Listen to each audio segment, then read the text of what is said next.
मोदी जी का कहना है कि अगर देश को मजबूत करना है तो कांग्रेस को भी, मतलब क्योंकि कांग्रेस देश को मजबूत करने का काम कभी कर ही नहीं सकती है। क्या कहना? कुछ नहीं कहना मोदी जी की, अब क्या कहें उनकी बुद्धि के बारे में। प्रधानमंत्री ज़्यादा बोलना भी अच्छा नहीं लगता कि कांग्रेस देश को मजबूत नहीं कर सकती।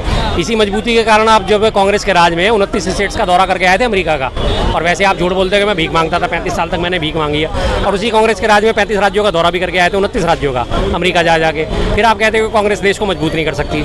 छठी परमाणु शक्ति संपन्न देश कांग्रेस ने बनाया, अंतरिक्ष में धमक कांग्रेस ने कराई, एशियाड खेल 2-2 बार कांग्रेस ने आयोजित करे, कॉमनवेल्थ कांग्रेस ने आयोजित करे, श्वेत क्रांति कांग्रेस की देन, हरित क्रांति कांग्रेस की देन, अप्सरा उर्वशी परमाणु रिएक्टर जो स्थापना करी वो कांग्रेस की देन, एटॉमिक रिसर्च सेंटर थे अप्सरा और उर्वशी। लोग कंफ्यूज हो जाएंगे है क्या चीज़, बहुत सारे लोगों को तो पता ही नहीं अप्सरा और उर्वशी के बारे में। Atomic research centre Bhabha atomic research centre वो कांग्रेस के राज में, भाखड़ा नागल डैम वो कांग्रेस के राज में, एनटीपीसी की स्थापना जिससे नॉर्थ इंडिया को बिजली मिलती है वो कांग्रेस के उसमें राज में।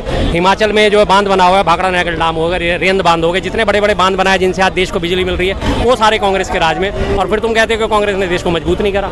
क्या झूठ बोलते हो यार, शर्म कर लिया करो कुछ को।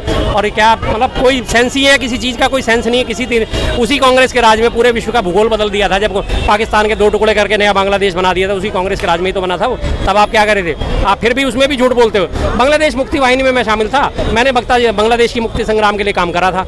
तो काम करा था तो राज किसका था, भूल गए? कांग्रेस का ही तो राज था। कांग्रेस ने तो ऑर्डर दिए थे, इंदिरा गांधी जी ने ऑर्डर दिए थे कि जाके अटैक करो, अलग करो इन्हें, 2 टुकड़े करो इसके। करा था या नहीं करा था? लेकिन नहीं, उन्होंने मानना ही नहीं।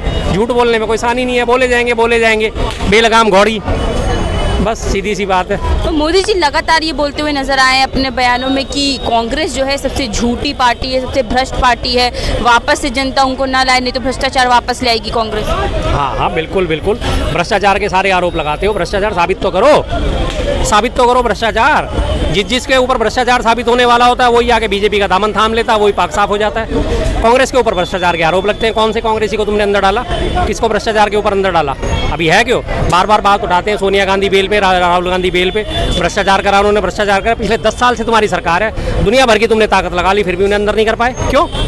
क्यों नहीं कर पाए? क्योंकि उनके पास है ही नहीं, कोई सबूत ही नहीं है, कोई सिस्टम नहीं है। बस ये है कि तारीख पे तारीख चलती जाए, मेरी रोटियां सिकती जाए। नहीं तो भैया जुडिशरी भी आज तुम्हारी है, सरकार भी तुम्हारी है, कार्यपालिका भी तुम्हारी है, विधायिका भी तुम्हारी है, सब कुछ तुम्हारा है, शासन तुम्हारा, हर चीज़ तुम्हारी। डालो फटाफट महीने के अंदर में डेट, करो मुकदमे का फैसला। लेकिन नहीं करेंगे, हर बार डेट पड़ जाती है उनकी, और डेट पड़ने में होता कुछ नहीं। Next date, hearing next date, 3 महीने 5 महीने 6 महीने की डेट पड़ जाती है। क्यों खत्म क्यों नहीं करना चाहते उस मुकदमे को? क्योंकि फिर रोटी किस पे सेकेंगे?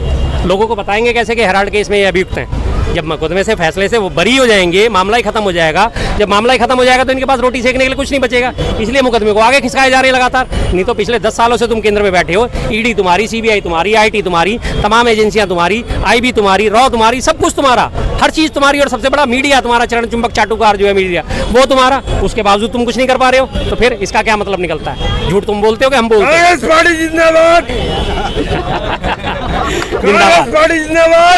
जी हाँ, पर इतना ही नहीं, मोदी जी का तो भी कहना है कि हमने भ्रष्टाचार और दंगों को खत्म करने का काम किया है 2014 के बाद से। बिल्कुल जी, भ्रष्टाचार को उन्होंने खत्म करने का काम करा। जब अजीत थोड़ा सा रुको, जब उसने 70,000 करोड़ के घोटाले का उसके ऊपर आरोप था अजीत पवार के ऊपर, तो उसको खत्म करने का काम करा। पहले भी उसे अपनी पार्टी में शामिल करा था, उसके सारे मुकदमे 2 दिन के अंदर खत्म कर दिए थे। 3 दिन बाद ही उन्होंने, जैसे उन्होंने देखा उनके मुकदमे वापिस हुए, अजीत पवार ने इनको बीजेपी का दामन छोड़ के वापिस शरद पवार के पास चले गए थे। चाचा भतीजे ने एक बार पहले भी खेल करा था, लेकिन ठीक है जी, उसमें इनकी बड़ी किरकिरी हुई। इमीडिएट उनके मुकदमे खत्म हुए, सब कुछ खत्म हुआ, जांचें खत्म हो गई थी, पाक साफ निकल गई। दूसरी बार उन्होंने फिर यही हरकत करी कि 70,000 करोड़ के घोटाले का आरोपी।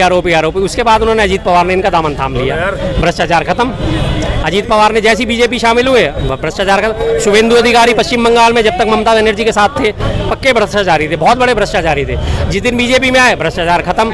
नारायण राणे, हेमंत बिस्वा शर्मा और नीलेश राणे जो है अजीत पवार के भतीजे, हाँ अजीत पवार, ये सारे के सारे इतने सारे भ्रष्टाचारी, सब भ्रष्टाचारी थे। लेकिन जब बीजेपी में आ गए तो भ्रष्टाचार खत्म हो गया। तो इनका नजरिया सिर्फ यही है कि भ्रष्टाचार करो और मेरी पार्टी पे आ जाओ, भ्रष्टाचार खत्म। ये इनका तरीका भ्रष्टाचार खत्म करने का।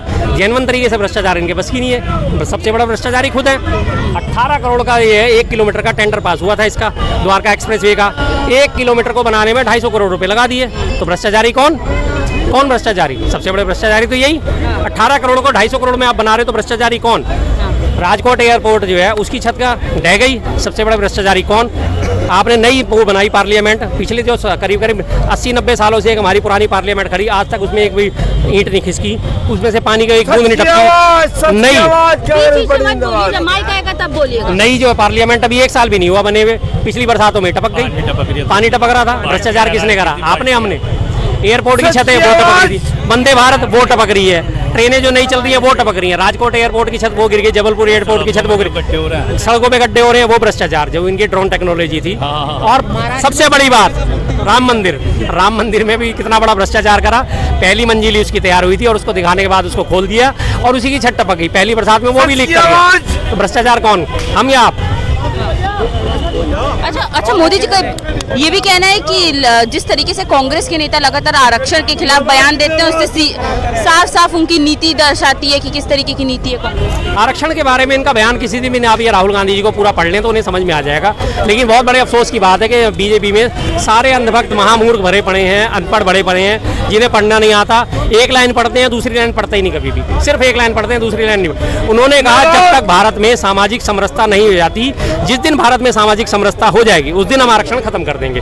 जो कि वास्तव में आरक्षण लागू करते हुए सबसे मूल प्रावधान यही था कि जिस दिन आरक्षण का उद्देश्य हल हो जाएगा, जिस दिन आरक्षण का उद्देश्य सफल हो जाएगा, उस दिन आरक्षण खत्म कर दिया जाएगा। तो राहुल गांधी जी ने यही बोला था कि जिस दिन भारत में सामाजिक समरसता आ जाएगी उस दिन हम आरक्षण खत्म कर देंगे, लेकिन वो अभी तक आई नहीं है। तो जाहिर सी बात है आरक्षण खत्म होने वाला नहीं है। लेकिन उन्होंने दूसरी लाइन तो पढ़ी नहीं, पहली लाइन को कोट करके हर जगह फैलाना शुरू कर दिया, गंदगी मचानी शुरू कर दी। राहुल गांधी आरक्षण खत्म करे, राहुल गांधी आरक्षण खत्म कर। रुक जाओ यार थोड़ा सा। हाँ जी, ये इनकी हालत है। अच्छा, मोदी जी का तो ये भी कहना है कि हरियाणा में हमने 1 लाख से ज्यादा रोजगार देने का काम किया है और जनता वही देखेगी और वोट करेगी बीजेपी को। कितने? 1 लाख से ज्यादा रोजगार देने का काम। 1 लाख से ज्यादा पिछले 5 साल की या 10 साल की आप उनका हरियाणा का स्टेट भर्ती बोर्ड का जो कैलेंडर उठा के देख लीजिए कि उन्होंने कितनी भर्तियां दी है, आपको पता चल जाएगा। एक चीज बता दिया भाई साहब, सबसे बेरोजगार है अभी भाई साहब। बेरोजगारी दर में हरियाणा 7.2 की दर से जो आधिकारिक आंकड़ा होता है उसके हिसाब से पूरे देश में हरियाणा प्रदेश सर्वाधिक बेरोजगारी में नंबर 1 है आज की डेट में। 18 से 35 साल का जो युवा है जिसको रोजगार की दर के लिए माना जाता है, 47% युवा जो है बेरोजगार घूम रहा है हरियाणा में। वो कह रहे हैं हमने 1 लाख नौकरियां दे दी, कभी कहते हैं 1 लाख नौकरियां दे, तो 1 लाख नौकरियां कहाँ से दे दी आपने, कहाँ निकाली? कहीं उसका कोई ब्रेकअप तो दिया करो कि फलाने डिपार्टमेंट ने मैंने 5,000 दी, फलाने में 10,000 दी, फलाने में 20,000 दी। टीचर्स के लिए हमने 10,000 भर्ती करी है, टीचर के लिए 5,000 भर्ती करी, या लेखपाल की भर्ती करी, या क्लर्कों की भर्ती करी। कहीं कोई एक ब्रेकअप तो दो कि इस 1 लाख भर्ती में ये लोग शामिल है ना। बोल दिया, बात खत्म। अब सिलेंडर देंगे तो वो, हाँ जी, सिलेंडर देंगे। जो इलेक्शन जीतेंगे, जब जीतेंगे 1-1 सिलेंडर देंगे। और एक ने अमित शाह ने 2 किए हैं, 2 दिए, 2 सिलेंडर मिलेंगे। जम्मू कश्मीर के लिए बोला है, यहाँ वालों के लिए नहीं बोला, हरियाणा के लिए नहीं बोला। दिल्ली वालों के लिए कुछ दे रहे हैं, वो नहीं दे रहे। दिल्ली वाले जब दिल्ली में चुनाव होंगे तब देंगे दिल्ली में। अभी दिल्ली में भी बौछार आएगी, सौगातों की बौछार होगी दिल्ली में भी।